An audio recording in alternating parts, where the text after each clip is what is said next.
नोंखौ बिखे फांथेनानै दोनबाय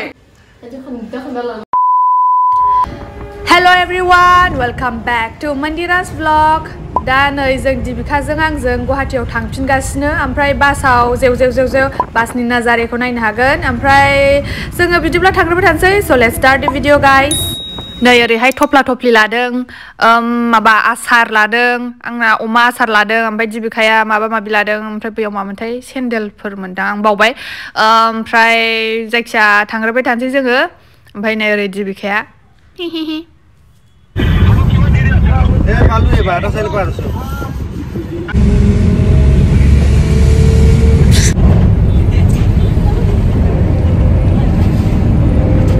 फैयै नै दिबिकायाथ' उन्दुबोबाय दसे आंथ' उन्दुबोआसै ओमफ्राय दा नै ब्रह्मपुत्र मोनबाय बावला मोनहैखाथारसिगोन गुवाहाटी सफैबाय ओमफ्राय दा रुमाव थांगासिनो मेंग्रा जाजोब्बाय ओमफ्राय सानैबो आं दिनै फैनो गोसो गैयामोन ओमफ्राय दिबिकाना एग्जाम दङ गाबोन बेखायनो फैनांबाय नङाबा बे हारसिं जागोन ना रुमाव जाहैनो माबा मोनसे बुस्थु बायदों मामोनथाय पाराथायानो मोनदां दहाय माबा मा होनोमोनलाय रुमाव फैखांनानै मानानै दुगैबाय माबाय दसे रेस्ट लाबाय आरो ओंखारबोफिनलायबाय दा माबायाव थांगासिनो डिनार खालामनो बाजैयावनो जाहैनोसै आरो दिनै संनो बाबाय आं ओमफ्राय दा थांगासिनो बेयावनो नारजि जायो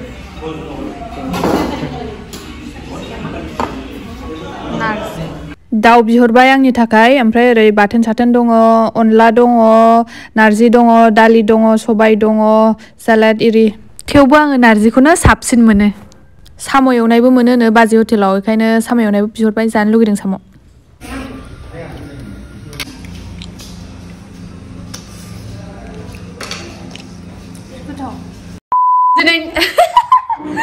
दिनैहाय नेक्स्ट डे ओमफ्राय नै जोंनाव सोर फैदों माने जोंहा मैया फैबाय ओमफ्राय माइनावा दिनै फैबाय नै नायदो आयु आंना पिम्पल्सआ बारा नुजोब्बाय गस्ला लाबोदों जि बुरजा मा खालाम लाबोदों नोङो माइनाव दाहायसो बेरायनोसै खोमा ओइस माइनाव रानि फैदों जोंनाव थिक माइनाव हाय थिक माइनाव नै मालाय आयु बेगा दिबिकानि बायदि एखे ना बारा नङा ओइलाय येल्ल'आ आंना नै बिदिया आलदा एसे एखे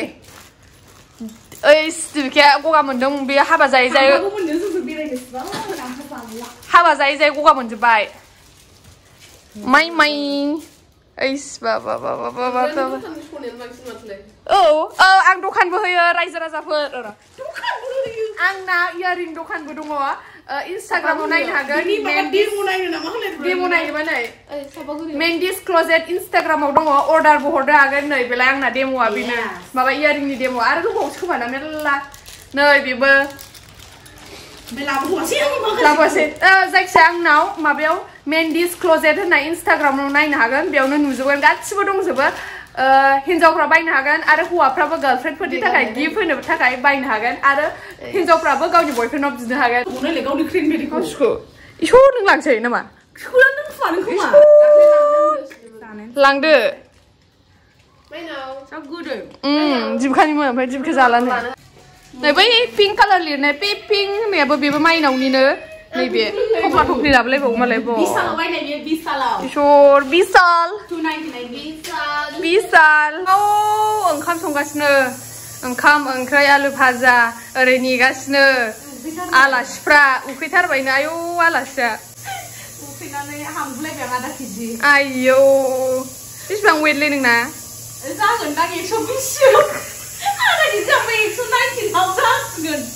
नोंनालाय बेना माबा आंनिसो बेनिखौ 19 kg बेना 19 38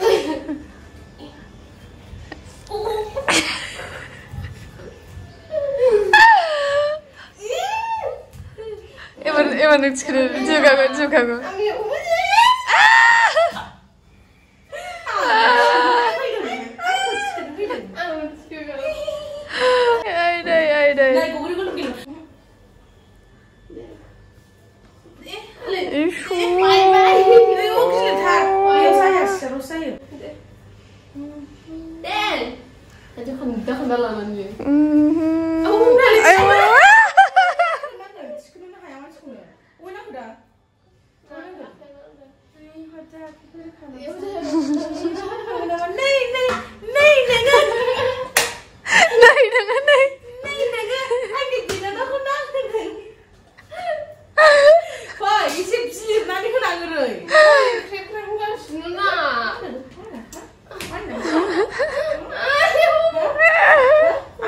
ब्लिच नांगोना नोङो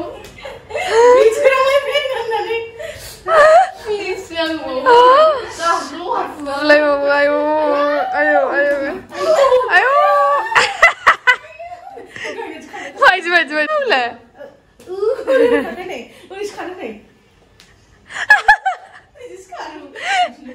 खारलाय दे खारलाय 1 2 3 go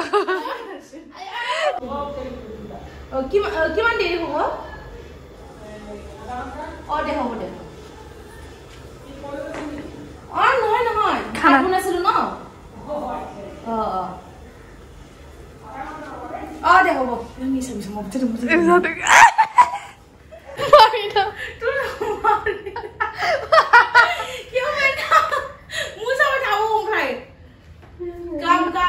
जल्दी काम मोजां बाबो माइनावखौ फांथेनानै दोनबाय नोंसिनिखौ लाबो किउ फैदो आब' जि जा साइज नुदों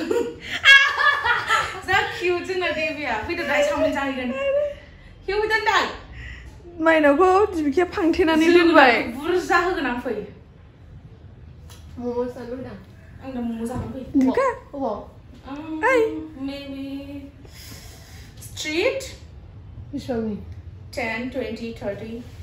एसे मोजां दखाननिखौसो जागौमोन आं दा माबायावसो खुलिगोन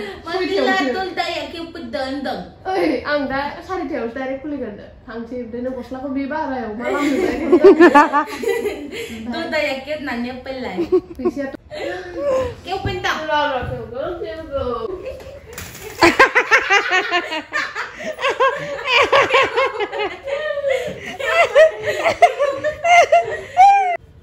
Black meal, guys.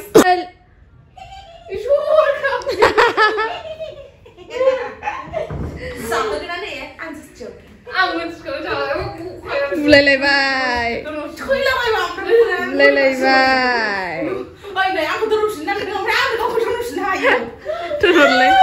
दोनहरलाय साला